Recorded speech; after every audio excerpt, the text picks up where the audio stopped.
Okay, we are doing it very, very different today.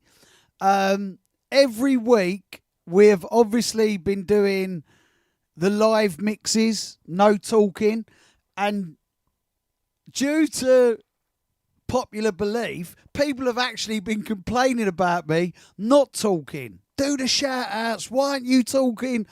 But I've just wanted to give you mixes. I've wanted you to all have my mixes. Can you see that I'm sitting down today? I am being so lazy right now. Another long weekend out on the road. Fabulous podcast yesterday. Part one of DJ Hype. Wasn't it good? Wasn't the DJ Hype podcast good, eh? And that's just part one. Today I wanted us all to enter the conversation and discuss our favourite years of raving and rave music. Our memories, our favourite year, our favourite tunes, our favourite raves, what you was wearing, what you was doing, how old you were when you went to your first rave. And I want us to share. I want us to share the nostalgia between us all for a completely different live broadcast today. I'm going to play some tunes as well.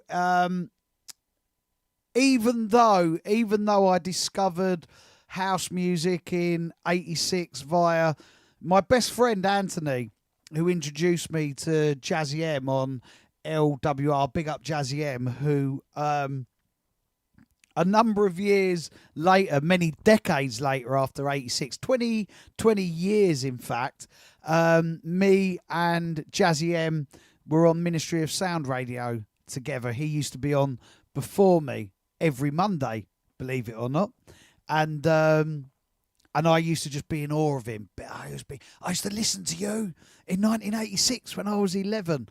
But even though I discovered house music in '86, even though I worked in a record shop in 1989 in the East End of London at the height of the warehouse rave scene, 1990 will forever be my favourite year, because that was the year in which I started DJing. That was the year in which breakbeats and heavier bass started coming into the music. That was the year it just slightly started getting faster and more British centric away from what had been happening in America, Canada, Europe. And it feels only apt that I start with the Scientist Exorcist, which many of you didn't realise that DJ Hype was so heavily involved with that record. So it makes sense to start with this. And as you'd have all seen when you watched last night's podcast, Hype gave me the white label of this when he first made it. The scientist who he made it with was a few years above me at school. He was very good friends, actually, with my closest friend from school, who introduced me to Jazzy M. So there's quite a circle of connections there. 1990, I loved it. So get involved with the conversation in the live chat on Underground Bass. I've had loads of comments this morning on my Facebook, on my Instagram. I'm going to be reading all of those out. We're going to have music and we're going to have chat, and we're doing a completely and utterly different thing today on my YouTube page. If you're not watching this live, please share your thoughts in the comments as well, because rave is well and truly alive. Like the memories, the history, the vibe, the buzz, whether it's, you think of this page, whether we're having DJ Hype, infamous DJ, telling his story, or whether we're having people like Davinia Taylor, who were 90s ravers and can share their memories in an incredibly articulate way. For our age group, when I say our age group, 50-ish, it is an amazing time for us all. And also for the younger generation who watch this, I see people come out with their children, their grandchildren. And when I say their grandchildren, I don't mean little babies. I mean like 25-year-olds. It's an amazing time for this history. And I'm going to start in 1990.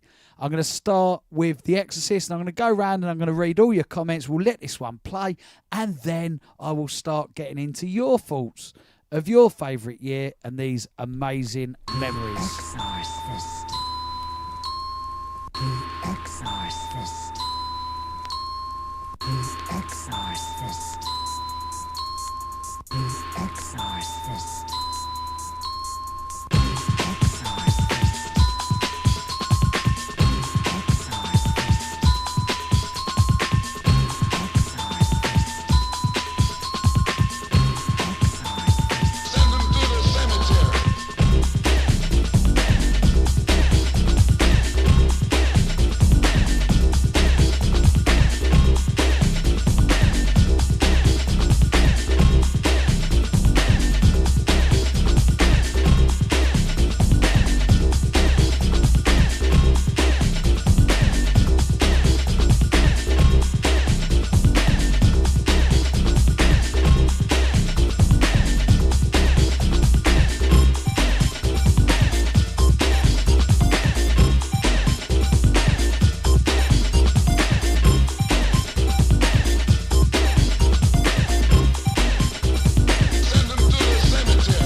cemetery.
I feel like a proper radio presenter today from the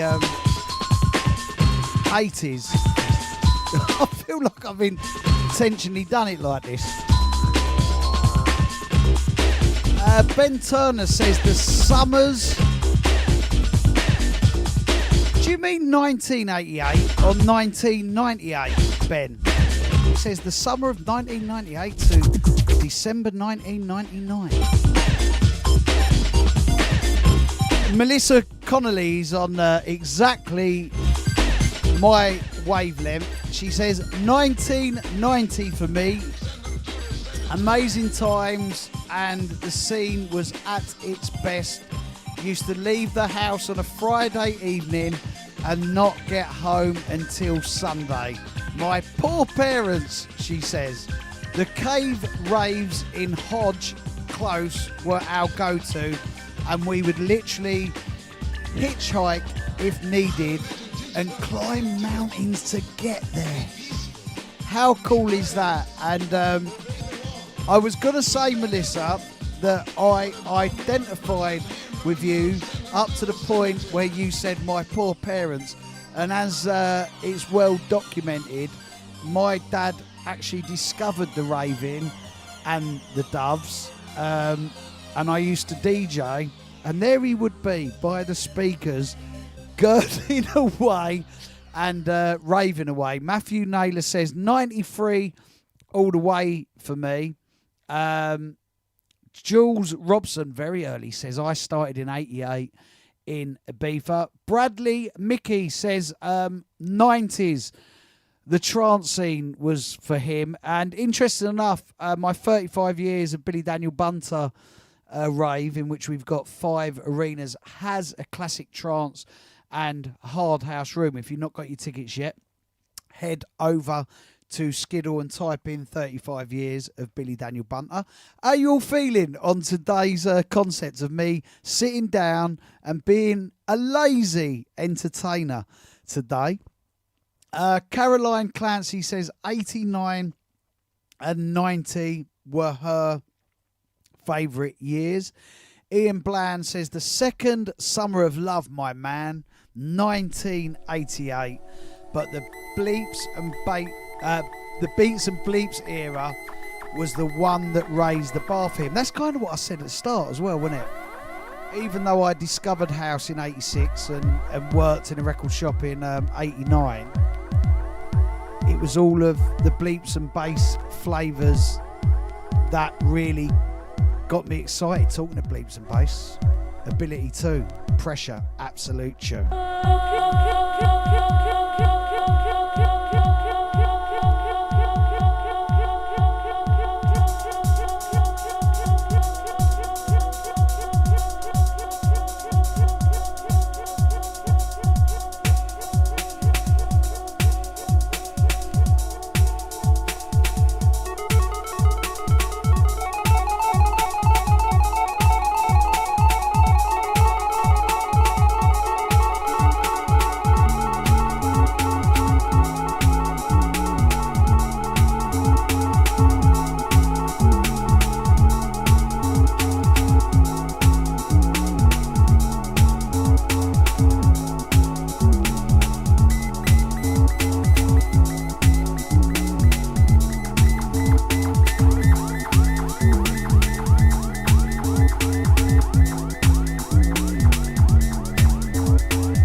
just sitting out in my music room on a Monday after a weekends of DJing, and just like, it's like you lot are all in the room with me and we're just talking about rave music and playing deeper tunes. Out to all the underground bass crew, out to Colt, out to Tricky C, out to Carlos75, Global Elements, J Lionel Whittle, Lloydie Reloads, Nigel Fluffy Double, you, Pudgio, Red Eye Jedi, come on Dan, I'm squinting away at the screen.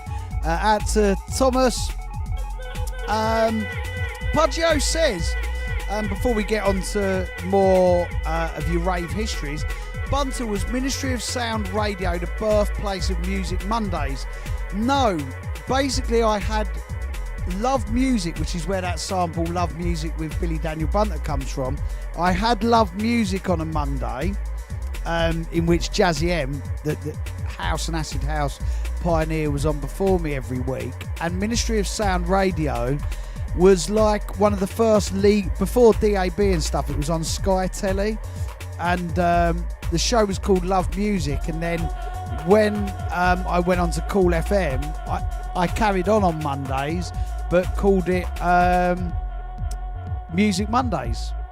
There you go, a little bit of history, and I think we're in our 15th or 16th year now of doing this every Monday. Some geek out there would absolutely know. Pudgio also says, my fave era of raving was 1998 to 2002 here in the United States of America. It was the most underground era I can relate to. It was in warehouses, roller skating rinks, armories, and it was an amazing time. Do you know what? In about 2003, I DJ'd in New York at a rave, which was in just outside New York, which I'm sure it was either a warehouse or a roller skating rink, which was fantastic. Red Eye Jedi, I love all the 1990 crew. My first, and that's where we're at the moment with the music that I'm playing. Red Eye Jedi says, my first rave was in 1990 and my last rave was 1997. Why your last one, Red Eye Jedi? You need to get back out. He said, we would start on a Thursday and get home on a Sunday. Clubs and illegal raves in Cornwallshire. I used to love going down Cornwall and playing. Global Element says, the best memories are not on video. Out to Lloydie Reloads. I love this era of bleeps and bass. Absolutely fantastic. And I'm going to stick with this stuff. And I hope you don't mind me sticking to this stuff, because this is literally the music that I started DJing on, the music I was selling in a record shop. These were my vibes, and these are the reason why this is such my favourite era. And at my 35 years event on October the 18th in the 88, 89, 90, 91 house room, we're most certainly going to be warming up that room with these kind of deeper bleeps and bass before we get onto all those big old massive anthems that people like. And in my first ever set at Labyrinth 4 Aces, and talking about rave history, I don't know if you all know, but you're now gonna know once I tell you, but in Dalston Square, which is just by Dalston Junction Station, they've just put engraved Joe Labyrinth's name in the floor of Dalston Square for what he did in the area and the cultural significance of Labyrinth in Dalston and of course London, and for all of this music. And then there's a plaque which basically bigs up reggae legends of the 80s who played in the 4 Aces, and then Joe's written a piece in which he bigs up me Kenny Ken and Rat Pack for our influence in the area, and that plaque will be there forever. And at some point, I haven't had the chance to get down there yet, but when I was sent all of the videos and pictures of people going down there to see it a few weeks ago, I was so overwhelmed to think that 35 years later, Kenny Ken being one of my original DJ heroes, Rat Pack being like original inspirations. Because the mad thing is like when I was coming up, Kenny Ken and Rat Pack were the ones, and LSD. Kenny Ken, Rat Pack, LSD. If you was North, East London, Kenny Ken, Rat Pack, LSD were the ones. If you was from over south, it always felt like Frost, Brian, Groove Rider and Fabio were the ones. But in my instance of working in a record shop in East London, coming out of North London, it was Kenny, Rat Pack and LSD. And it's just mad to know that my name is on a plaque forever in Dalston Square next to Kenny Ken and Rat Pack, honouring us for the music that we played and our vision at the time. And this stuff here that I'm playing is the root of that. And them crackles there is actual sweat from the Four Aces.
Of Leeds,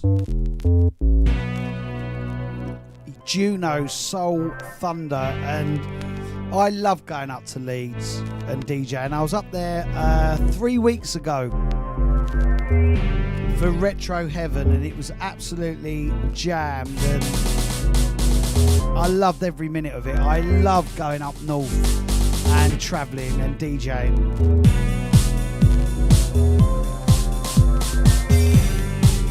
Out to MDJP saying big up Dan. Out to Finn saying happy Monday. Out to Cole Nelson. Out to Nicholas Parsons. Out to Patsky, Ozone Recordings. Legendary in this era.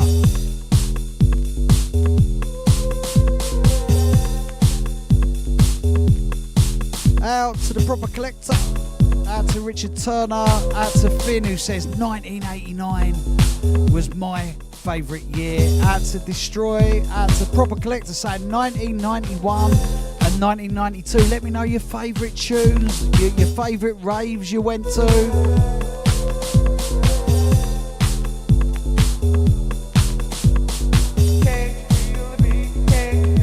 Relentless says my favourite year was all of them. Cole says he was 13 in 1990, but his favourite tunes were GTO, Pure, what a tune, eh? And Orbital. Mekhong says he first went to Ibiza in 87, then 89, and 90 he was raving in Thailand. What was that like? Raving in Thailand in 1990. Michael Burns saying the first time I heard Alternate Infiltrate 202 was one of my first memories of rave music. Billy the Kid says 90 to 94, what an era. It absolutely was, mate. 90 to 94 are just golden years. I always say 88 to 94 were the golden years. Schumer says 1990 into 91, and yeah, I agree with that, and I've got 91 tunes as well, because even though I'm saying 1990 was my fave year, I loved 91 as well. Justinium 77, come on mate, you cannot come with that one. This is a difficult one, but I'm going 89 to 2025. I like what you did there, especially when I'm eternally optimistic and I'm always saying how good it is now. So really, I should just accept that. I should accept your lazy answer, although very clever. Ian says, I'm still buzzing almost 30 years later from the 1988 Second Summer of Love. That's 37 years, Ian. Proper Collector says, Bunter, you still act like a kid. Do you know what the mad thing is, Proper Collector?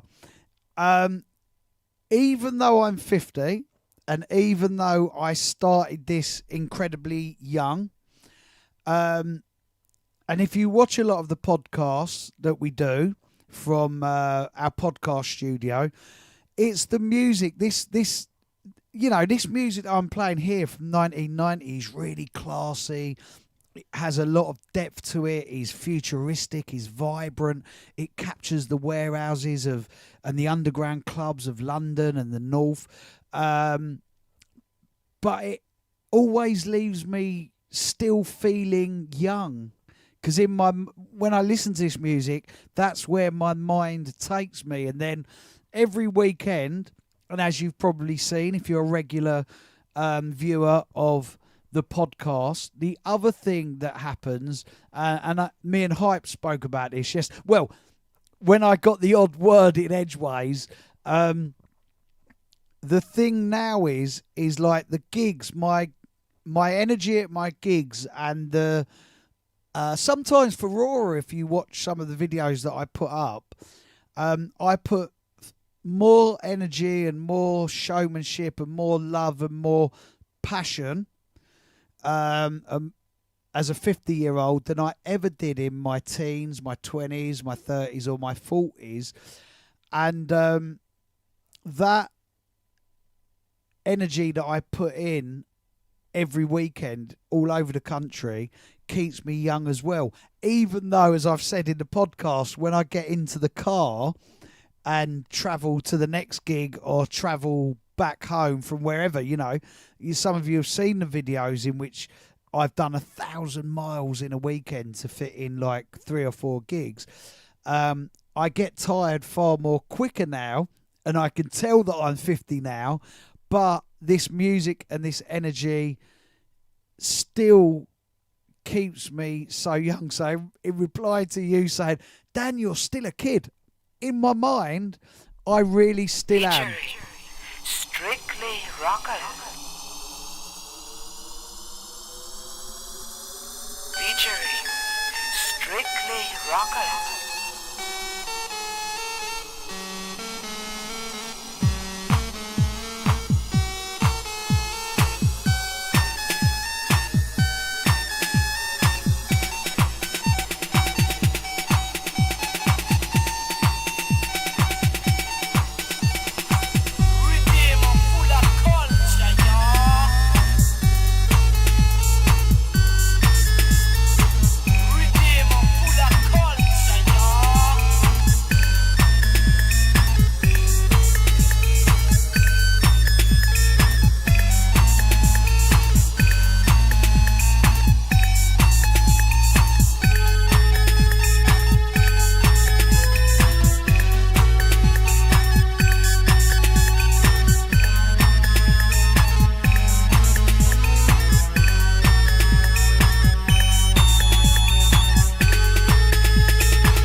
JP Granger saying LFO was always my favourite tune in this era. Simon McNally says 88 to 92, the best years. He used to go raving at... See, Leeds again, this tune here, Ital Rockers, is out of Leeds. The legendary Iration Steppers. He's saying he used to go to Ricky's in Leeds and Legends in Warrington and Revenge in Blackburn and many more. And do you know what? I'm loving the northern scene at the moment, and I'm incredibly grateful. It feels like certain places, Liverpool being one, certain places are kind of adopting me at the moment. I've been up at Liverpool quite a lot this year, and I'm back there at the end of November with Liverpool legend Lee Butler. And yeah, it's just been great going up north and seeing the same kind of love and nostalgia and feeling for this classic era as I'm seeing down south as well, and it's a beautiful time. Simon T.G. Wells saying he remembers standing right in the front of the speakers at Yikes Slough, and you would feel your internal organs moving about to the bass. Terry Maxim, he says, I loved all of the 90s. Simon Hurst says, right, what a brilliant event. Now, I played an event, one of my gigs on Saturday was called Dance Music Archive, and it was at London East over in Canning Town. And talking of the old days, it was all set up very secretively and no one knew who was DJing, and it was me, Terry Farley, legendary Shum and Balearic pioneer Terry Farley, DJ Lottie, and it was fantastic, and it was all kind of like mysterious and aloof, and it was kind of like we were alluding to the fact that we was DJing there, but not really, and it was brilliant. It was really, really good. Tony Hudson saying, Bill, 1990 was my year as well. Paul Tott says, I absolutely love 92, but I also love the music of 93 as well. Tony Tone Mullany saying, 92 and 93 were my favourite years. I missed 90 and 91. Her Majesty had other plans for me. Out to Bat Simpson, who says 89, 88, 89 and 90 were his favourite years. Bat, I still remember you getting on the mic for us in 1990. Labyrinth, 12 Dolls to Lane, make some noise. I still remember. And Muskie, I remember Muskie as well. Out to Shans Campbell saying the late 90s was her favourite era. Steph says, Dan, you're playing bangers this afternoon. Dawn says, these are classics. Out to Eric Dial. Alexandra G. Dazer Wilson. God, that's an handful, isn't it? Four-barreled. Alexander J. Dazer Wilson says 91 for me, as it was my first year as a raver, attending Resurrection and Bally's all-nighters and out clubbing every week. I'm guessing Scottish, right? But this year comes pretty close as I finally got to meet you at HTE. Ah, lovely. Tenors in the post. HTE was down in Western Supermare, right? A few months ago. Someone here, I need to see translation. Okay, I can't. Not even the translator can get that right. I think you're from Italy. I'll try and decipher that. Out to Peter Halston. Out to M. Zubiar saying, yes, I love raving. It was the sound of the future. Paul Van says 1991. Peter Johnson says 91 for me. I have to say, Walker's nightclub in Newcastle, Mint Nights. I love how everyone's from all over the country with their memories. Benjamin says 90 to 91. He liked the overlap. I did as well, mate. Tone Williams says 92 it all started for me, and then my last rave was 96 Q Club in Birmingham. Andrew Apps, man after my own heart, says Dreams of Santa Ana. What a tune. Orange and Lemons, eh? The old Todd Terry classic. We're going to move from Leeds down to London. This next track, if you're a regular listener to the show, you'd have heard me play this. Let me just see if I can get the camera to show you the sleeve of this. KCC, State of Mind. KCC are a legendary sound system. And in the Ray Keith podcast and the Mr. C podcast, they all big up KCC. And one thing that I love about doing the pods is the amount of information on people that are not your obvious people in the lineage and the history of rave culture, be that up north or down south, who get name checked by the people who were genuinely there. And something that I really feel strongly about and greatly about. And if you have been following Music Mondays, you have been following the depths of the shows over the past 15, 16 years, I'm a real stickler on myths. You know, this one invented this and that one invented that and that one was the first and that one did it before anyone else.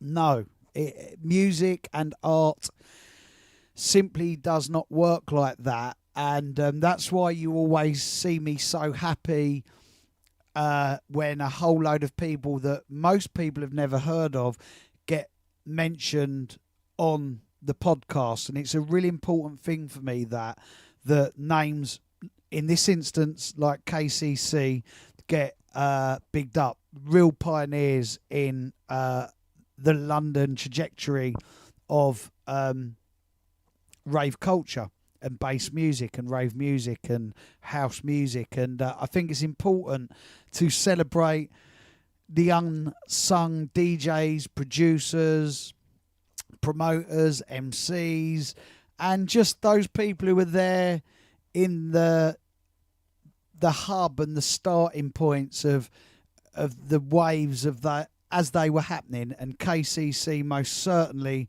was part of an incredible wave in London town.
And if you're a vinyl head, I strongly advise you to pick this up. KCC State of Mind. It also has an incredible track on the B-side called Defcon Bass.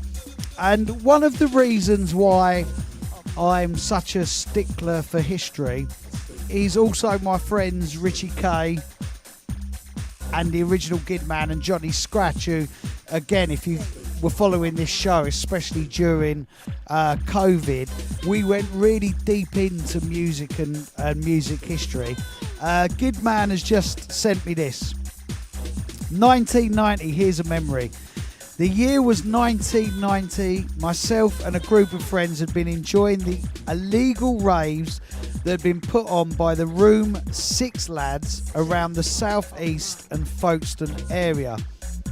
We decided that summer we needed an adventure, so we borrowed a caravan, hooked it up to my mate's Ford Cortina estate and headed off to Brighton. Our week would be fueled by strawberry blotting papers, wink wink, a trip to the Zap Club for a midweek Tonka night, Tonka was legendary, and general summer madness. It felt like that glorious week and summer would last forever. I love that. I absolutely love that. Case K says 1990 Amnesia, Metamorphosis, Academy Brixton New Year's Eve 1989 changed my life, says Stefano. Out to Peter Smith saying 1998 to 2001, as I was old enough to go to raves in clubs, mainly trance and hard trance. I love that hard trance era, as I was massively into that at the time. But I do wish I was 10 years older. Never wish your life away, mate. We have all of this music now and we have the memories to share. Out to Mech Hong saying, what a trip down memory lane. Paul saying, big up Mr. Bunter, big love from the Wax On crew in Birmingham. Wax On is a real bastion of a night in the modern day and age that is a vinyl only night, hence the name Wax On. And on this particular YouTube page, in the DJ sets section, there's a 92-93 live vinyl mix that was recorded at Wax On. An absolutely fantastic night. I cannot recommend it enough. Out to ASI Automotive Recruitment, so 91, 92 and 93 equally is good. It's yours, says 1991 was the year for me. The release of T99 Anastasia. I remember when that first dropped. Music Maestro. That changed the game when it come to like the hardcore sounds of the time. Adrian Denton says 96 to 99. Stuart Morris says my favourite era and first rave was Quest 1991, 15 years of age. Out to Jim Bob saying I've just finished the Hype interview. Great stuff, BDB. Part 2 drops next Sunday at 7 o'clock. And we left you on a cliffhanger. Oh, what's he going to say next? Out to Stuart Morris. Shawnee D saying, my neighbour said you sound good, Dan. Have you got me loud?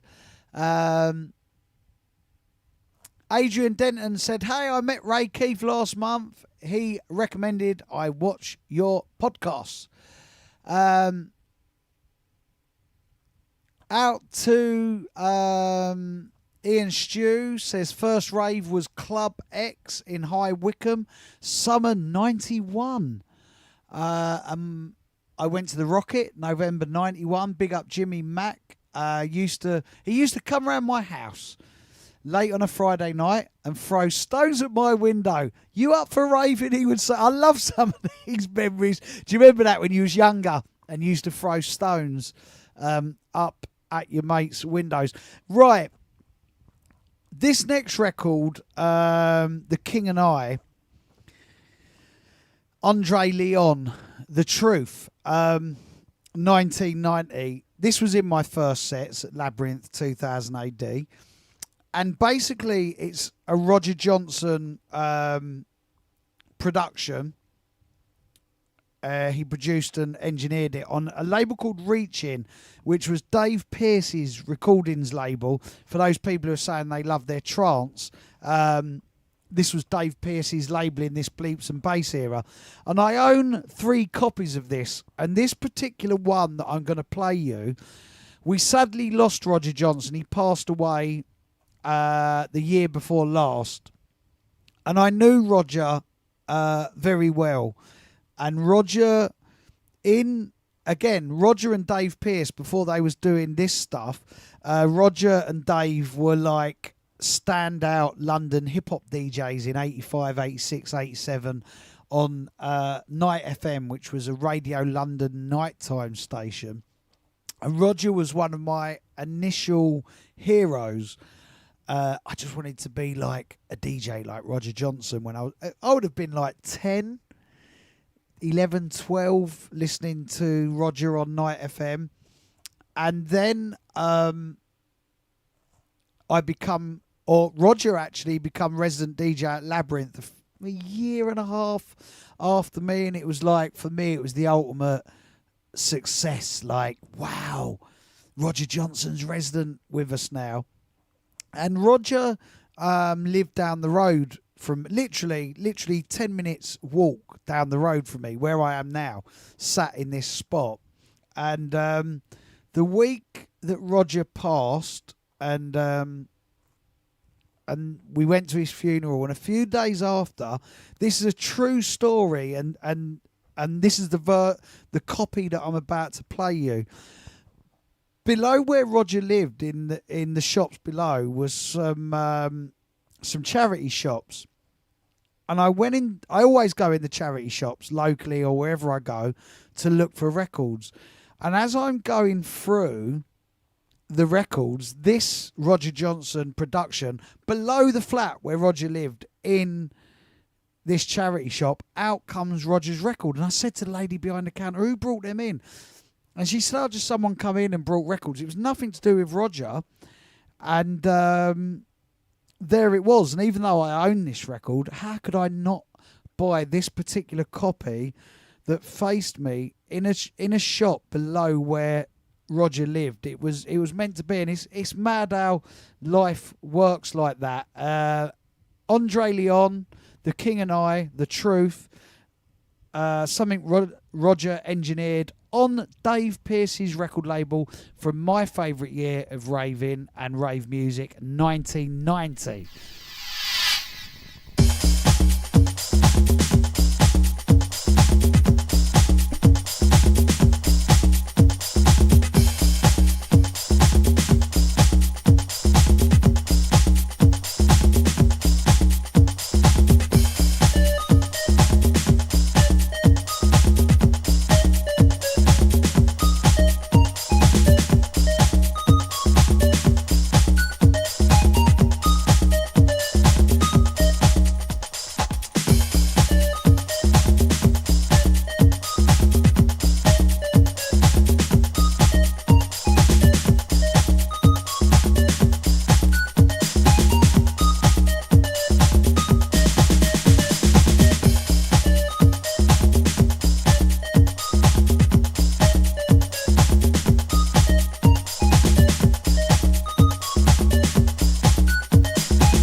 that make me sad. We live a lie, yeah, we live a lie. Why? The truth,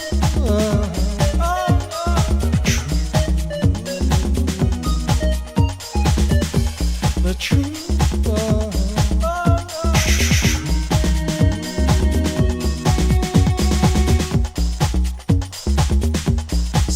So incredible.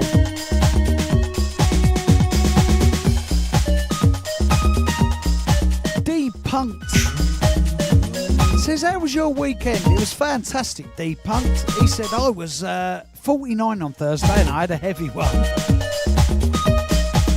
Add to Tom Jackson, says, my first rave was Orange at Camden Palace in 1993.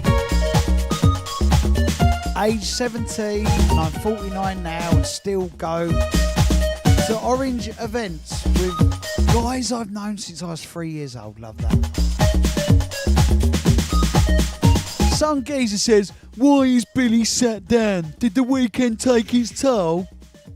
No, I'm having a nice chilled one. Is that alright with you? Am I allowed to do that?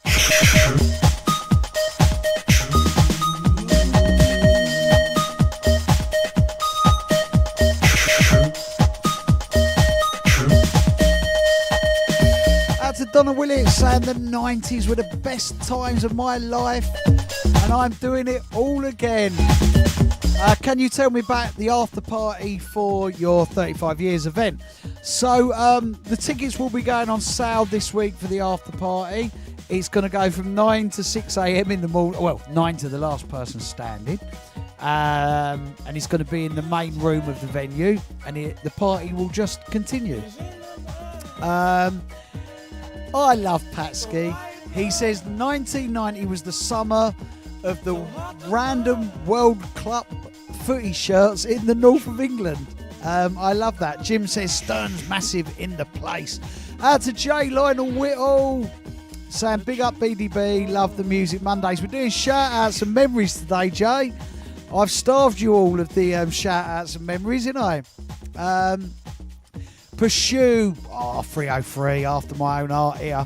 Higher Troops, personally, Labyrinth, Silver City, and Four Aces, 89 to 90. Dance Party, Green Lanes, Goodsway, various events, London Pirates, random warehouses, and weird grubby venues.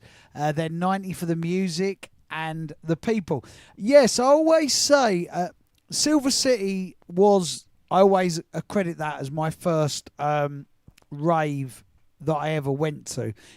I'm gonna call it as Labyrinth, Silver City, Wood Green, the first rave I went to unaided by an adult. It was basically me and my friend Anthony from school. We're like brothers still to this day. But before that, Mervyn, who worked in Pool for Music. Now, interesting enough, Mervyn gets mentioned a lot in various podcasts with various people from East London. He was the first DJ to ever play at a Master Pasha Centreforce event. He was the first person to play for Andrew Pritchard in a warehouse party in 88. And he was the first person to play for Joe Labyrinth. He was also the person who gave me my DJ name, Billy Bunter. And basically, I say unaided that I call Labyrinth Silver City the first rave I went to without Mervyn. Mervyn actually, there was some events called Fascination over in South London that people like Tony Wilson, Mervyn himself used to play at, which he would take to me when I was 14. And there was also various events around Wood Green and Tottenham that my uncle's older mates would take me to. But Labyrinth Silver City was the first one that me and my mate Anthony went to without adults. Adrian Denton says, I've just started listening to and buying old Balearic tunes. Interested enough, Adrian, I've just mentioned Tony Wilson and Fascination. He says, have you got any recommendations? Things that cut. When I say Tony Wilson, I don't mean Tony Wilson as in Hacienda, I mean London. William Pitt, City Lights, Chris Rea, Josephine, Wooden Tops, YYY, Enzo, Invitable, Blackout, Mandy Smith, Just Can't Wait, Chrysisco, Aphrodisiac, Is It, Stories, Waterboys, Whole of the Moon, Simple Minds, Don't You Forget About Me, Tears for Fears, Shout, the US mix. There was just so much stuff. There was so much alternate stuff in that era. Autumn Love. There was just brilliant music. I loved that era of music, but I love this era, 1990. We're going to play, it seems only right after Hype went in depth about Shut Up and Dance and his friendship and bond with Shut Up and Dance. We're going to roll out a handful from PJ and Smiley's label. And like Hype, they used to bring their white labels around to the record shop that I worked in with Eamon in this era.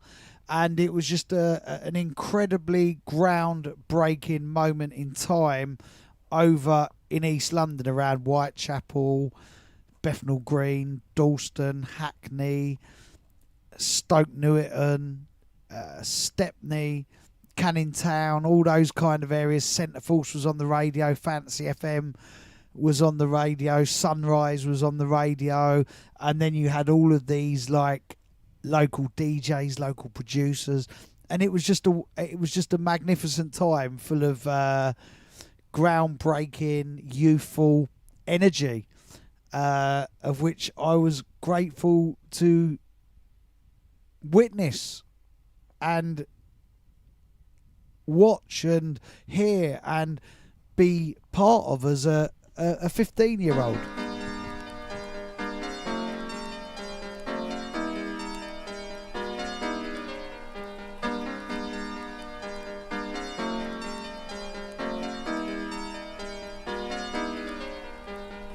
Watch your wicked ones, better know what you're doing.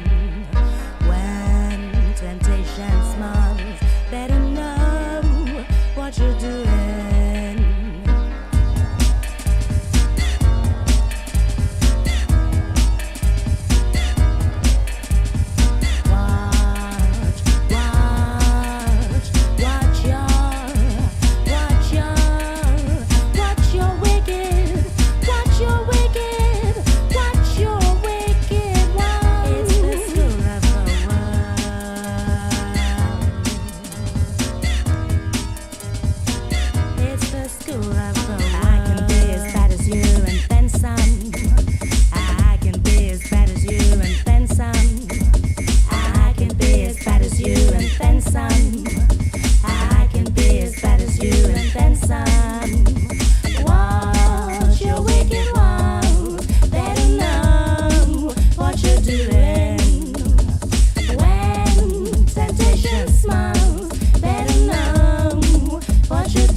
Nicolette. Incredible. Watch your wicked wiles. Watch your wicked wiles. Watch. Benjamin Wall saying 90 and 91. Oh no, I read that. Riz, you ain't my baby. Emma Gabriel, we say 94 and 95 was my favourite years. That's Sean Roberts. That's a Retro Heaven. I mentioned them earlier. Up in Leeds. They're saying 1992, Steve Luigi at the Gallery in Leeds. And not being able to eat my Sunday dinner. We all remember that, mate. Out to Michelle Grundy saying 91 and 92. Christian Weldon saying 1990 was my favourite year, Dan. Rebecca McDonnell is saying, I think 92 was my favourite year, as that was my first year out. I just finished school and was listening to music years before, but that was when I went to my first rave in Cambridge, which was Eclipse. I love that. John Johnstone says 89 to 92 was the best for me, and I got a lot of top tunes as well, and I miss it all. Come back out, John. Joanna is saying it started before this for me musically, but Hardcore Heaven, The Return, 03 was really, really good. I love how varied the years are for you all. Waynos Taylor says 92. Dimitri Macri says 92. Michael Burns says 92 was the best year for me. Ian Taylor 89 to 91. Mark Jones says 1990 was defo my best year. And he shouts out the Leeds match. See, Leeds, mate. Leeds. Stevie B says 92. Love the tunage from 89 circa, but didn't rave till 92. Shane DePayne says 92 to 93. Out to Adam Swanson. Out to Andrea Heppel, who's saying my favourite 5 years were 1990 to 95. It was just one big party. And Brian Kirby echoes the same, saying I've got no favourite year, but 89 to 95, the best era. I'm going to cheat on my favourite year, and I'm going to just go into 91, into that overlap, because I want to play two in a row from Nicolette and the amazing Shut Up and Dance.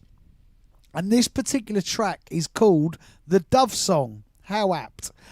And I've always felt that this track is incredibly unknown, underappreciated, and something that is incredibly cutting edge and still incredibly abstract and still incredibly unique. It was unique when it dropped in 91, and it's still unique now 34 years later. And this is just, for me, a seminal, groundbreaking, incredible piece of abstract, unique, breakbeat London dance music, breakbeat music, bass music, however it bleeps music, dub music, because it goes very dubby. However you want to frame it, it is just a great record, an incredible track.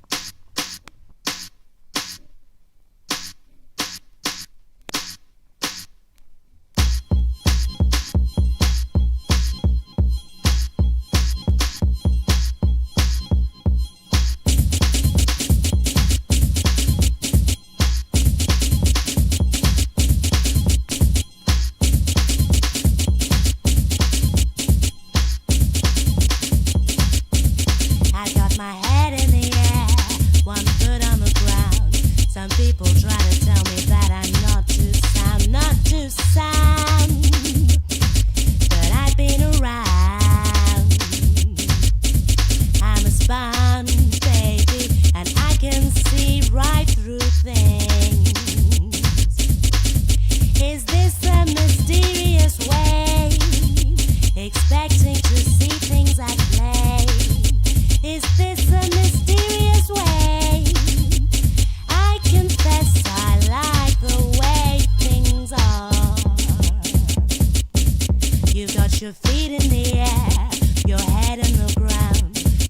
you try to tell me that I'm upside down. Hear my song, 'cause nobody's wrong. 'Cause I'm a dove, baby, and I can understand things. Is this an experienced way? I doubt if I'll know that today. Is this a mysterious way? I must say I like the way you are.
Some people try to tell me that I'm not too sound, but I've been around. I'm a sponge, baby, and I can see right through things. Is this a mysterious way? Expecting to see things at play. Is this a mysterious way? I confess I like the way things are. You got your feet in the air, your head in the ground. So don't you try to tell me that I'm upside down. Hear my song, 'cause nobody's wrong. I'm a dog, baby, and I can understand things. Is this an experienced way? I doubt if I'll know this today. Is this a mysterious way? I must say I like the way you are. I realise how far I am behind here because I'm trying to read comments across Facebook, Instagram, and the live feed, and I've just literally looked at the live feed, and there is hundreds and hundreds, like there's hundreds and hundreds on the other pages. I'll concentrate on the live feed because it seems there's a real conversation going on here. One about memories, and one, we all think you've got a bad back, Dan, or you look comfortable there. Right, I'll let you into something, and if you follow me, you know I'm 100 miles an hour, gigging all weekend, radio shows all week, podcasts, content on the internet. I'm literally 100 miles an hour, and me and Sonia have chosen that Mondays after the radio show, don't go getting no dirty thoughts like you. We go for a sauna and all that. We pamper ourselves. And I figured today, I went down the gym this morning, and I figured to myself that, you know what? I come in with an epiphany. And I said, son, I'm going to sit down and do the show today to make me feel even more relaxed. So it's like a semi-day off, really. Right, let's read loads of this stuff through, because I'm really behind, aren't I? J. Lionel Whittle says, can you shout out to the East Manchester Massive BDB, Spinning Records and Eastern Bloc back in the day? Adrian Denton said Warp Record Shop was like a Mecca, Sheffield. Jim Bob saying 1992 for me. I reached a higher state of consciousness. Pashuri saying 93 for techno. Knowledge nights he mentions on a Wednesday. Listen to this.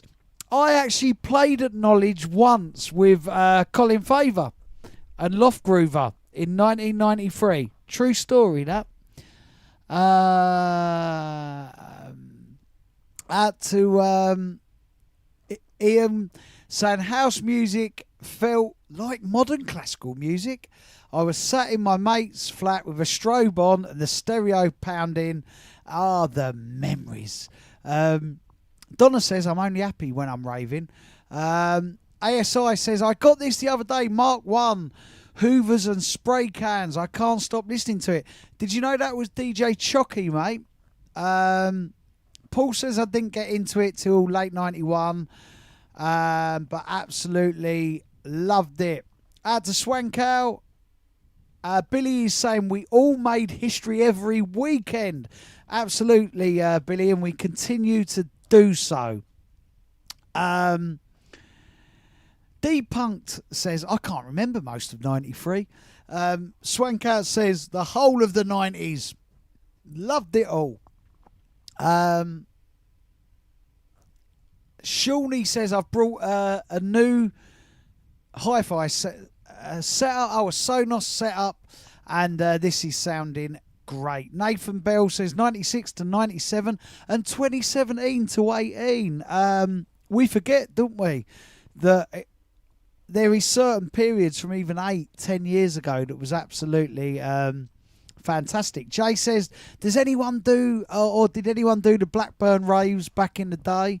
Some geezer says, I see, his name is Some Geezer, I see Billy is channeling his inner Tony Blackburn. Now, if you go back to the Brian G and Jumping Jack Frost podcast, all of us name check Tony Blackburn. Tony Blackburn in the 80s, do not underestimate Tony Blackburn on Radio London playing soul every day. Trust me. Out to the Schumer saying you should do a chilled show. Out to Children of the Bass. Out to Donna and Cyrus. Out to Pete Will saying I've just tuned in from Australia. Night shift mode. Pursue 303 says props to Jazzy M for blowing up house in the early days. Like I said at the start, Jazzy M was a huge influence to me, and then we ended up on the radio together some decades later. Jay Matthews is saying 94 to 96. Helter Skelter, Technodrome was the best times for him. MCP says 88 to 92. Oh, right, 88 to 92, he fell out of love after then. Carly's saying 99 to 05 were his D&B years. Nicholas says, my first rave was 1989, Dungeons, Lee Bridge Road, and Echoes in Bow was also technically his first rave he went to. I went to Dungeons once, 1990. Out to Kenny Braithwaite, saying I'm old school all the way. We're all old school. Brenton Clark, he said his first rave was 1995 AWOL. I only ever went to AWOL once after a Labyrinth. I'm going to tell you, can I tell you a story? So, Paradise Club. I'm sure I mentioned this in my book, actually. So basically, do you remember if you went AWOL, if you went Labyrinth, Eskimo Noise provided the sound system at AWOL and at Labyrinth. And Roger, who was one of the people who run the sound system, still a friend of mine to this day. I was usher at his wedding. And the venue that AWOL was at, Paradise Club, they had also a fetish night. I don't know why I'm telling you this, called Torture Garden. And when I was 16, you trust me, if you said all this stuff now, you'd be like, oh, that's wrong. That ain't right. The first time I went to Paradise Club, because AWOL started in the latter end of 91. If you go and look at flyers, and Gidman and a few others who are into their flyers will say, AWOL started in the latter end of 1991, and round about that time, Roger said, we've just put our sound system in the Paradise Club. Do you want to come one night to help me? You know, I'm 16. And this was a midweek Torture Garden fetish night. And I said, yeah, I'll come and help you. And I went down there. Mate, things that a 16-year-old should not see. And that was my first experience of Paradise Club. And the only time I ever went to AWOL was about a year and a half later. Again, I went down to meet Roger, and I just learned how to drive. And I had a little white mini Metro. And I went down there to meet Roger. This was because it used to shut about 8 or 9, didn't it? Gidman and I, he's a huge AWOL fan and collector of memorabilia and history about AWOL at Paradise. And I just learned how to drive. So I drove from Labyrinth. Labyrinth 4 Aces shut at 6. And as I remember correctly, AWOL shut at 9 in the morning. So I drove down to meet Roger, parked on the corner of the road, come out of AWOL, and my car had been towed away. I just turned 18 or 19, and yeah, that's my memory of AWOL. I only ever went to AWOL once. Sticking with Shut Up and Dance, we go the Ragga Twins Spliffhead. Ragga Twins will be performing at my 35 years of Billy Daniel Bunter on October the 18th. We've got 5 arenas during the day. Old school rave arena, an 88, 89 classic house arena, a breakbeat piano hardcore arena, a harder house, trance, classics arena. We've got a silent disco. I cannot wait for that. And then we've got an after party that's going from 9 till the last person standing. Get your tickets from over Skiddle. Type in 35 years of Billy Daniel Bunter. And incidentally, hopefully you've all seen the video. I've got a world exclusive where a homeboy, a hippie and a funky dread, Mark Williams, Project One, who was the rapper and the producer with Casper Pound on Total Confusion, he's coming to rap Total Confusion during my set in the Rave room.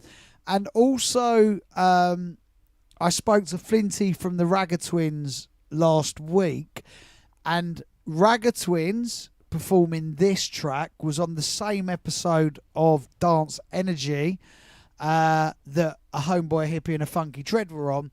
And we're planning between me, Mark Williams of Project One, a homeboy, hippie and a funky dread, and the Ragga Twins to do a track between us all, because I feel it has so much nostalgic meaning to it. All of them were on the same episode of Dance Energy. All of them made incredible, groundbreaking 1990 music, and somehow I'm here still loving that era and pushing that era, and they're all great friends of mine. And I said last week to Mark Williams and Flinty, we all need to make a tune, and they all agreed, and we're going to start on it over the next week or two. Now you have some tune make you laugh, but when you hear this one, this special yeah, is very serious. So I want to all who can dance, we shut up and live.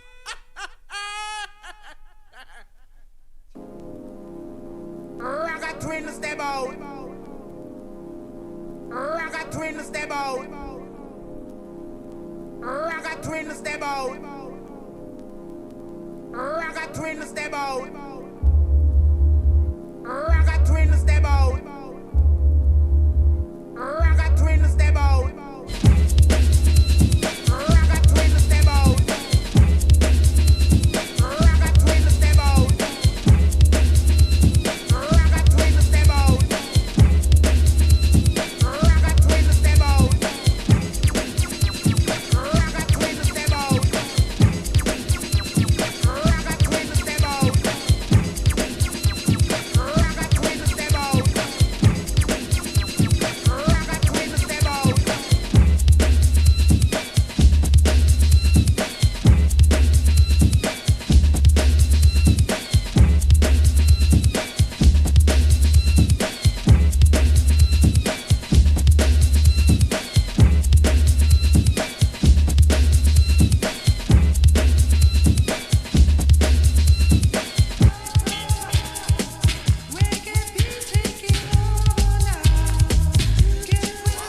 step out.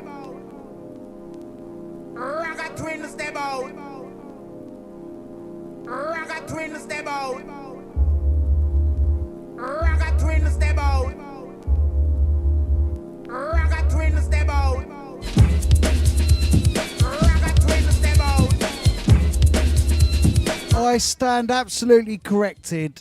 AWOL wasn't 91, it was 92. So accept my apologies there. It started in 1992, not 91. I wonder why I was thinking 91.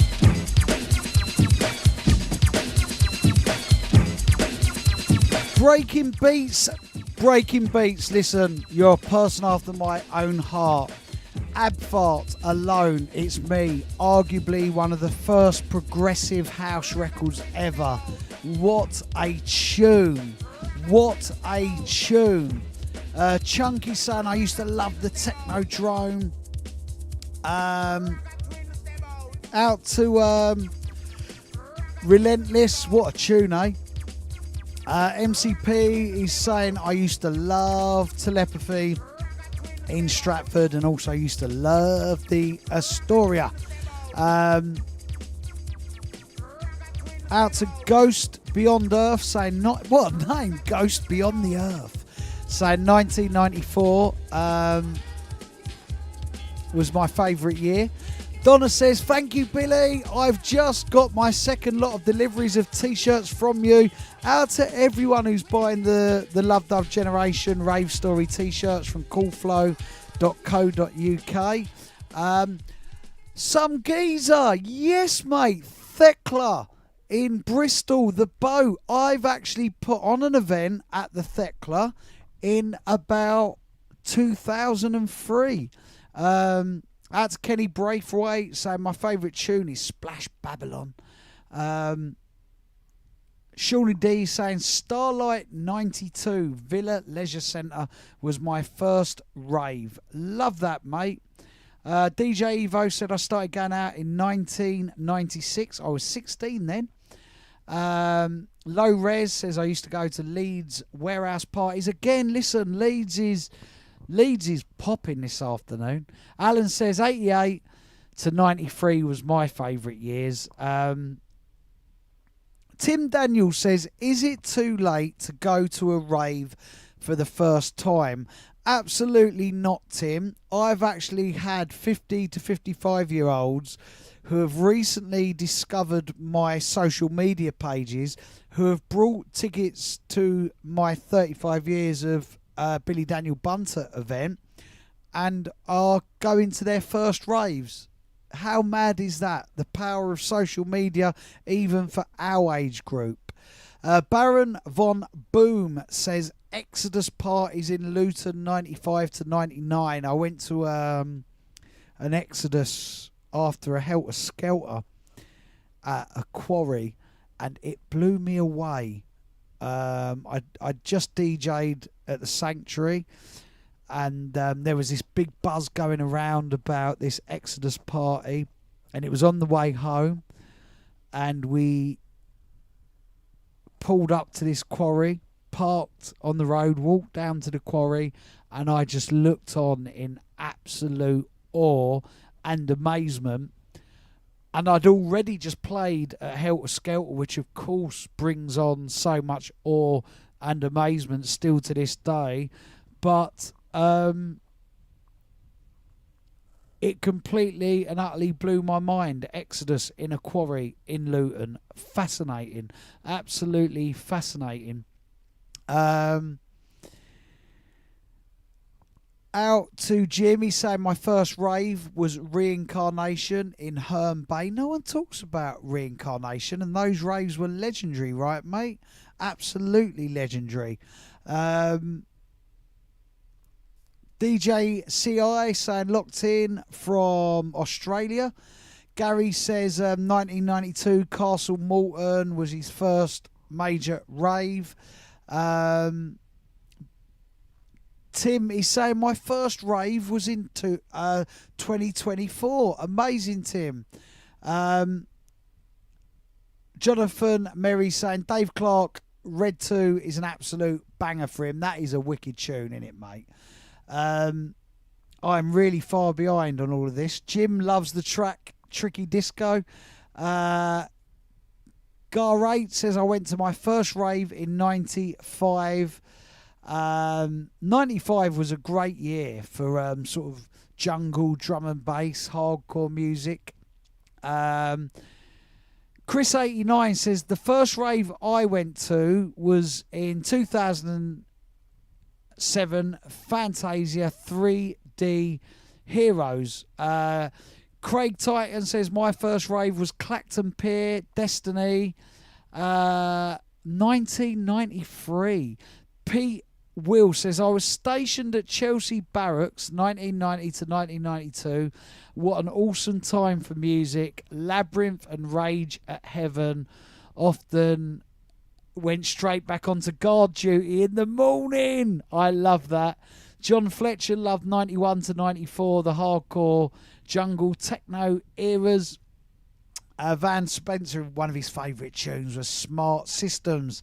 Tingler. What a tune, eh, mate? Absolutely brilliant. John Fletcher says, Viberlite Mansfield. I loved Viberlite. One of my favourite regular DJ gigs in the 90s. Big up Gary Viberlite. Legendary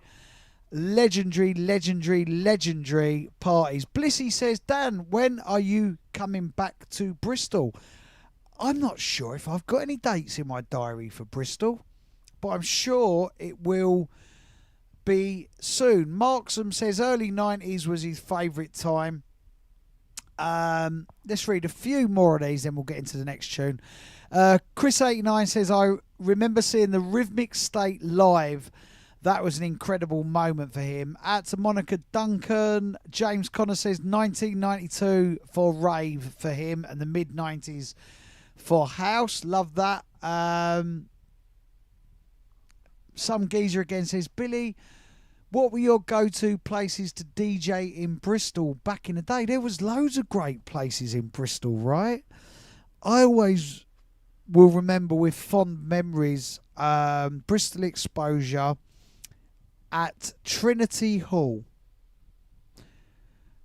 Bristol Exposure, Bungie and John Nation were the first people to ever take me to Bristol to DJ, so it will forever be in my heart. Big up Bungie and big up John Nation. Let's go.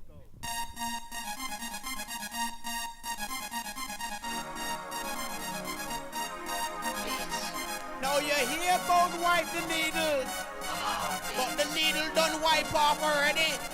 And this is the Raga Twins with the remix to wipe the needle. And when we send this one, all needle in the history of needle will be wiped off clean. Every needle across the city and the country and the nation have to wipe off. So you hear me? Hit the bass. Come with it. I'm telling you, Papa, please.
Roger twins with the remix to wipe the needle.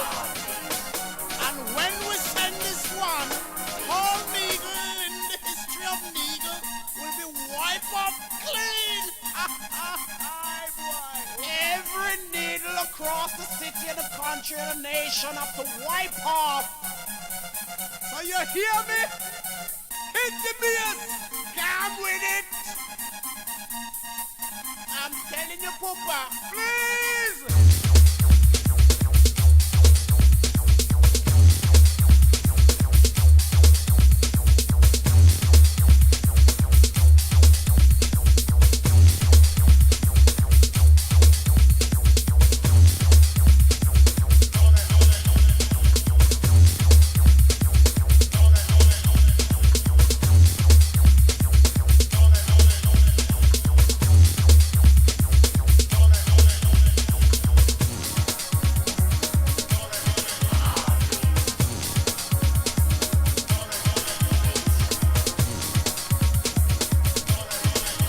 Chris 89 saying the Metro in Scotland. I remember the first time I went to Scotland was to the Foo Bar. Actually, the Foo Bar in Scotland. First time I ever went up there. Destroy says, where are you reading these comments from? Not just YouTube. Oh, I explained that earlier, didn't I? Sometimes I read the comments and I think people are getting really offended by things. But sadly, I cannot read 1,000 things at once. I'm a man. It's hard enough to multitask as it is without having Facebook, Instagram, YouTube, my phone popping off, trying to queue up record. I'm making it all sound like, oh, it's really hard. It's really relaxing and easy. But sometimes I feel like people in the comments start getting really offended with things which are out of my control. But they say it like it is in my control. Out to Richard O. It's got to be 12 Dawson Lane, Dan, on a Friday night, 92 and 93. 12 Dawson Lane, massive, blow it down. Saturday morning rush, oi oi. Van Spencer is saying orange at the Astoria. Gamp is saying I only started in 95. And to me, it was dead in by 98. Do you know what? I see a lot of posts of people going, I raved in 91 to 93, and then it became dead and it was rubbish. And it was, I think it's all relative to that person and when they started. And doing this for 35 years, I've watched many waves, like many waves of people coming and going. And normally what happens is the drugs wear off, the enthusiasm or life happens, then at that point he's went, no, it's rubbish now. And that's never ever the case. It's not actually the case. Because around, much like life, around the corner there's always something exciting about to happen. Again, one door closes, another one opens. Chris says, there you go, it's all about the progression. There you go. Aaron says, mid-90s I had a Vibalite cassette compilation given to me with you DJing in the compilation. Tenors in the post, mate. I love this. Baron says, I remember one year scaling the fence at Sanctuary. Me and a mate made it inside and managed to peer through a backstage door before getting chased the F out of there. Good times. Finn says, who remembers and wore naff naff? Dean says, 89 to 92, absolutely banging. Van says, big up Basement Phil. Ingerland says 1989 Manchester was absolutely rocking. Petro says, I love my Joe Bloggs jeans as well and my Eclipse jacket. John Fletcher says Evolution 93, Jumping Jack Frost, Randall, Brocky, Kenny Ken, I will never forget that night. Richard O, another great venue was the Fitness Centre, Southwark Bridge. Let's do one more. DJ Reggie 08 says, I've got a Quadrant Park tape, late 1990. I was hooked after that and I raved up to 1997. Love that.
felt about today's lazy concept?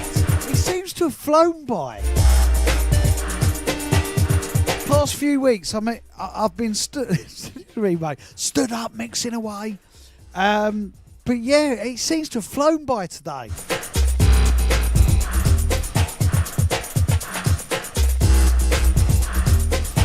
Dave Pelt says 89 to 90, damn, were my favourite years. Malcolm Ross, one of them, 88 to 92. It went beep after that. No, it never. That's your perception. Steve Jarman says has to be early 90s. Gillian says 96 was the golden year of happy hardcore for her and loved it. But the happy vibe was 100% her vibe. To Jason Driver says 91 to 93 hardcore and jungle at Shelley's, Stoke-on-Trent and Doncaster Warehouse. Nathan Wrench is going with 1996. Do you know what? I'm going to read this, what he's taken the time to write. For me, I'm going to go with 1996. I really like the diversity of genres and scenes starting to grow in their own right.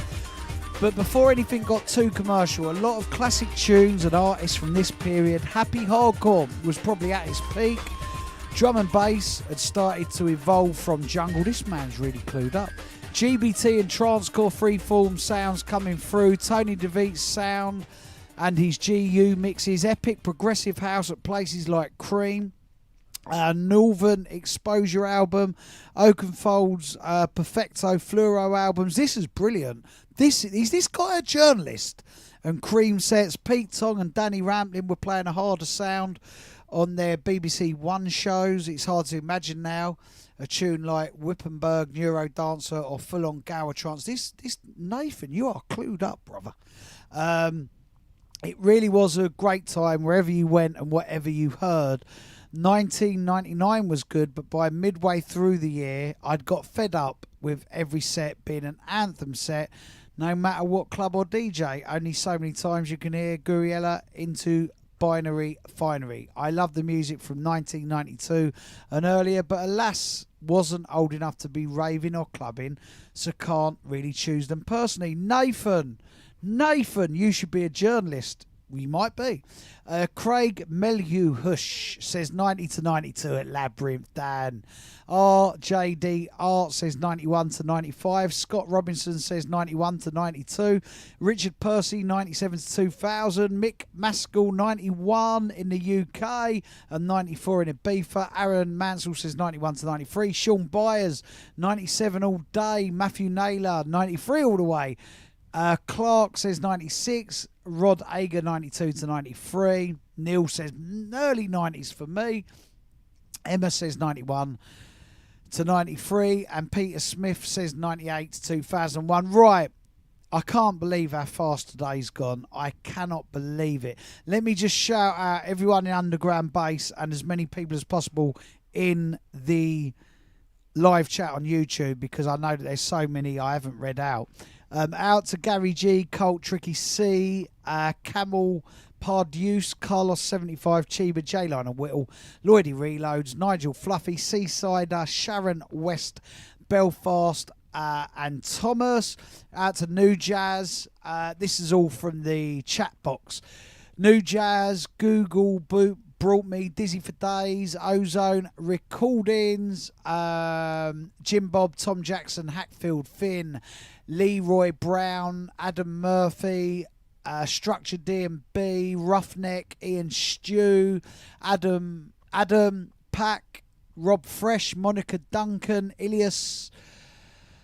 Out to Paul O'Sullivan, the scene is still buzzing. 1 zillion billion trillion %. And I hope that my eternal optimism, all the gigs that I post up, all the shows, all the podcasts, all that I do, if you don't go out and look in, I hope that what I do shows you how popping it is out there up and down the UK, whether it's Heritage House through to the most underground of hardcore and rave sounds.